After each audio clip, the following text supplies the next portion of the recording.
ദൈവ തിരുനാമത്തിന് മഹത്വമുണ്ടാകട്ടെ. ഇന്നത്തെ ദൈവവചന ചിന്തയ്ക്കായി സങ്കീർത്തനങ്ങൾ 33:22 യഹോവേ, ഞങ്ങൾ നിങ്കൽ പ്രത്യാശ വയ്ക്കുന്നത് പോലെ നിന്റെ ദയ ഞങ്ങളുടെ മേൽ ഉണ്ടാകുമാറാകട്ടെ എന്ന് നാം വായിക്കുന്നു. ദൈവത്തിൽ പ്രത്യാശ വയ്ക്കുക എന്നതാകുന്നു നമ്മുടെ ചിന്താവിഷയം. പ്രത്യാശയില്ലാത്ത മനുഷ്യരെ പോലെ നമ്മളാകരുത്. യഹോവേ, ഞങ്ങൾ നിങ്കൽ പ്രത്യാശ വയ്ക്കുന്നത് പോലെ നിന്റെ ദയ ഞങ്ങളുടെ മേൽ ഉണ്ടാകുമാറാകണം. അപ്പോൾ പ്രത്യാശയുടെ മേലൊരു ദയ ഉണ്ടാകണം. അപ്പോൾ ദൈവത്തിൻ്റെ ദയയാണ് ഇവിടെ വെളിപ്പെടേണ്ടത്. അപ്പോൾ ദൈവത്തിൻ്റെ ദയയില്ലെങ്കിൽ നമുക്ക് നിൽക്കാൻ പറ്റത്തില്ല. പഴയ നിയമത്തിലുടനീളം ദൈവത്തിൽ പ്രത്യാശ വെച്ച ദൈവജനങ്ങൾ ഉണ്ടായിരുന്നു. ആ ദൈവജനത്തിൻ്റെ എല്ലാം പ്രത്യാശയ്ക്ക് ദൈവത്തിൻ്റെ ദയാ കടാക്ഷമുണ്ടായിരുന്നു. അപ്പോഴൊക്കെയും ദൈവം പറഞ്ഞത്, ഭയപ്പെടേണ്ട, ഞാൻ നിൻ്റെ കൂടെയുണ്ട് എന്നാണ്.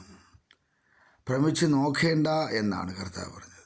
അപ്പോൾ ഭ്രമിക്കരുത്, പിന്നെയോ ഭയക്കരുത്, ഒന്നിലും നമ്മൾ എന്ത് ചെയ്യരുത്, ക്ഷീണിച്ചു പോകാൻ പാടില്ല.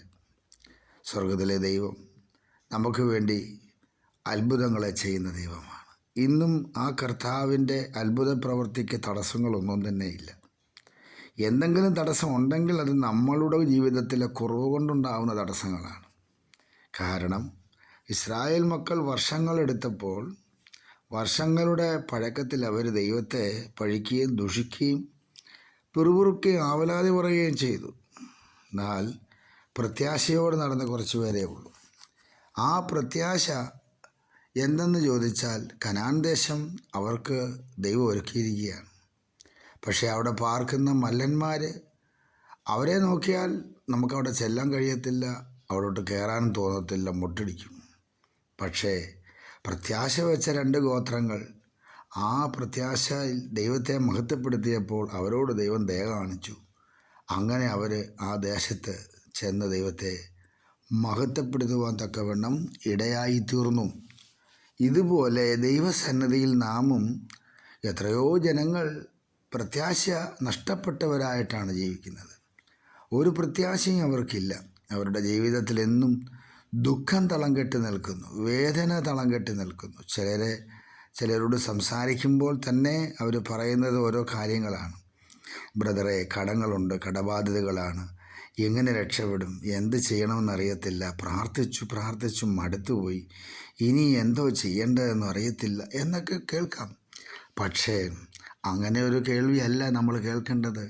ഇതുവരെ ദൈവം നടത്തി, ഇതുവരെ ദൈവം ശക്തീകരിച്ചു, ഇതുവരെ എന്നെ, എൻ്റെ കുടുംബത്തെ, എൻ്റെ കുഞ്ഞുങ്ങളെ, എൻ്റെ സഭയെ, എൻ്റെ ദേശത്തെ എന്ന് വേണ്ട, അങ്ങനെ നമ്മൾ പ്രത്യാശയുടെ വാക്കുകൾ പറയുകയാണെങ്കിൽ ദൈവം നടത്തിയ വിധങ്ങളെക്കുറിച്ച് നമ്മൾ സംസാരിക്കുമ്പോൾ യഹോവ ഭക്തന്മാർ തമ്മിൽ സംസാരിച്ചു, യഹോവ കേട്ടു. അങ്ങനെ ദൈവത്തിൻ്റെ ദയ വെളിപ്പെടണമെങ്കിൽ നാം ദൈവത്തിന് മഹത്വം കൊടുത്ത് സംസാരിക്കണം. നമ്മുടെ ജീവിതത്തിൽ പട്ടിണിയാകാം, ക്ഷീണമാകാം, സാമ്പത്തിക ബുദ്ധിമുട്ടുകളുണ്ടാകാം. പക്ഷേ അതൊന്നും ദൈവത്തിന് അറിയേണ്ട കാര്യങ്ങളില്ല. ദൈവം പറയുന്നു, ഞാൻ നിങ്ങൾക്കായി കരുതുന്നതാകയാൽ നിങ്ങളുടെ സകല ചിന്താകുലങ്ങളും എൻ്റെ മേലിട്ടുകൊള്ളുവിൻ. ഞാൻ നിങ്ങൾക്ക് വേണ്ടി എല്ലാം കരുതി വച്ചിരിക്കുകയല്ലേ. കരുതിയ കരുതലുകൾ സമയാസമയങ്ങൾ വെളിപ്പെടുത്തി തന്നുകൊണ്ടിരിക്കുകയല്ലേ. അപ്പോൾ പിന്നെ നിങ്ങൾ എന്തിനാണ് എന്നെക്കുറിച്ച് ആവശ്യമില്ലാത്തത് പറഞ്ഞ് എന്നെ ദുഷിക്കുകയും പഴിക്കുകയും ചെയ്യുന്നത് എന്തിനാ? ദൈവനാമം ദുഷിക്കാൻ പാടില്ല, ദൈവനാമം പഴിക്കാൻ പാടില്ല. ഒരു വ്യക്തി പോലും അങ്ങനെ പറയാൻ പാടില്ല. രാജാവിനെക്കുറിച്ച് ദൂഷണം പറയുന്ന പാടില്ലെന്നാണല്ലോ. അപ്പോൾ സർവശക്തനായ ദൈവം രാജാതിരാജാവും കർത്താവുമാണ്.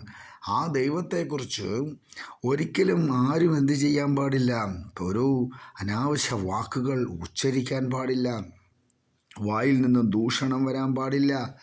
എല്ലാ കഷ്ടതകളിലും എല്ലാ വേദനകളിലും മനുഷ്യർക്ക് കഷ്ടമുണ്ടെന്ന് കർത്താവ് പറഞ്ഞല്ലോ.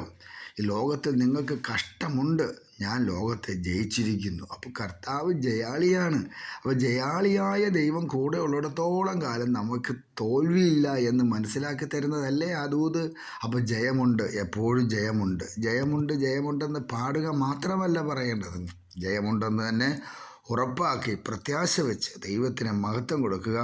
കർത്താവ് നമ്മളെ വചനങ്ങളാൽ അനുഗ്രഹിക്കുമാറാകട്ടെ. കണ്ണുകളെ അടയ്ക്കാൻ പ്രാർത്ഥിക്കാം. പരിശുദ്ധ പിതാവേ, തിരുവചനം ഞങ്ങൾക്ക് അനുഗ്രഹിച്ചു തന്നതിന് സ്തോത്രം. നാമത്തെ മഹത്വപ്പെടുത്തിയാലും യേശു ക്രിസ്തുവിൻ്റെ നാമത്തിൽ തന്നെ ആമേൻ.